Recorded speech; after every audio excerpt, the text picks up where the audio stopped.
ஒரு சிற்றூரில் இருந்த இளைஞன் ஒருவன் பாம்பு ஒன்றை வளர்த்து வந்தான். அது விஷப்பாம்பாக இருந்தாலும் அவன் அதை தன் பிள்ளையைப் போன்று நினைத்து அதற்கு உணவூட்டினான், பராமரித்தான், அதனுடன் நீண்ட நேரம் செலவழித்தான். பாம்பும் அவன் விசில் சத்தம் எழுப்புகின்ற போதெல்லாம் அவனிடம் வந்து அவன் சொன்னதையெல்லாம் கேட்டு நடந்தது.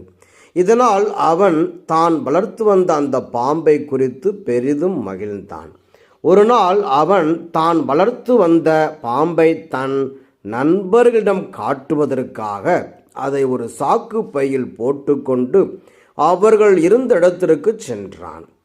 நண்பர்கள் அவன் வளர்த்து வந்த பாம்பை பார்த்து அது மிகவும் சாதுவாகவும் அவன் சொன்னதையெல்லாம் அது கேட்டு நடந்தது கண்டும் பெரிதும் வியந்து அவனை மனதார பாராட்டினார்கள். இத்தகைய மகிழ்ச்சியுடன் அவன் வீட்டிற்கு திரும்பி வந்தான். வீட்டிற்கு வந்ததும் சாக்கு பையிலிருந்து அவன் பாம்பை வெளியே எடுத்து விட்டான்.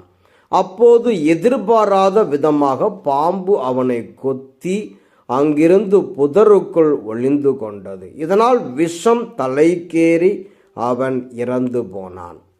ஆம், இந்த நிகழ்வில் வரும் இளைஞன் விஷ பாம்பு என்று தெரிந்தும் அதனோடு வாழ்ந்து வந்தான். இதனால் அவன் அந்த பாம்பினாலேயே கொத்தப்பட்டு இறந்து போனான். பலரும் பாவம் என்று தெரிந்தும் அதை செய்கின்றார்கள், அதனோடு வாழ்கின்றார்கள். முடிவில் அவர்கள் பெரிய அழிவை சந்திக்கின்றார்கள்.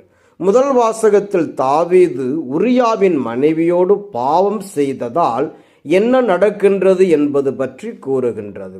முதலில் பத்சேபாவோடு பாவம் செய்யும் தாவீது அந்த தவற்றை மறைக்க உரியாவை போர்க்களத்திற்கு அனுப்பி வைத்து அவரை கொன்று போடுகின்றார்.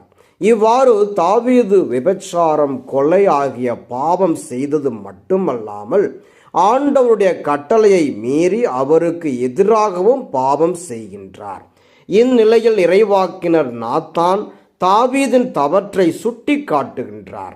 இறைவாக்கினர் நாத்தான் தனது தவற்றை சுட்டி காட்டியதும் தாவீது நான் பாவமே செய்யவில்லை என்று தன்னை நியாயப்படுத்தாமல் ஆண்டவரிடம் மன்னிப்பு கேட்கின்றார். ஆண்டவரும் அவரது குற்றத்தை மன்னிக்கின்றார். இது ஒரு பக்கம் இருந்தாலும் இன்னொரு பக்கம் தாவீது உரியாவின் இறப்புக்கு காரணமாக இருந்ததால் பத்சேபாவிற்கும் அவருக்கும் பிறந்த குழந்தை இருக்கின்றது. மேலும் அவரது மகன்களான அம்னோன், அப்சலோம், ஆதோனியா கொடூரமாக கொல்லப்படுகின்றார்கள்.